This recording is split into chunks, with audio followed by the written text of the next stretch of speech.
Every leader and business owner is trying to figure out, how do I motivate my employees? And researchers have discovered that there's actually two sets of motivators that we should think about. The first one is hygiene factors. And hygiene factors can only decrease motivation. They can never make it higher. So for example, the temperature in the room. No one says, oh, I want to really work hard because the temperature is so perfect. No, but if it's too hot or too cold, people say, I can't work because it's too hot or too cold. I actually had this happen to me. I worked in an office building here in Charlotte, North Carolina in the summer, and the air conditioner went out. And modern buildings, because they're all sealed up, you can't even open a window anymore. And so the heat started to build up very quickly. People were complaining and whining about it.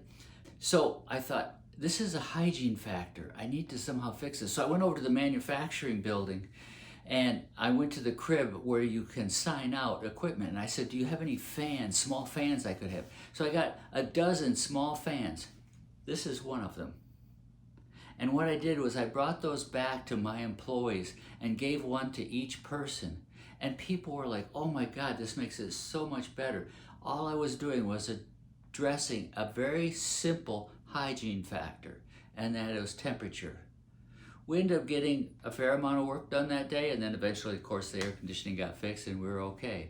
But the idea was, if I had given them a pep talk or a salary increase, it wouldn't have made any difference because hygiene factors only decrease motivation. They can never increase. So what's the other side to increase? Well, the other side to increase are things like recognition, the sense of achievement, the sense of accomplishing things, the sense of being known amongst your peers as a person who is very smart or gets things done. And it's things like advancement and promotion. When you're thinking about how do I engage people, how do I motivate people, first you have to eliminate those things that are hygiene factors. Hygiene factors tend to be things that people complain about.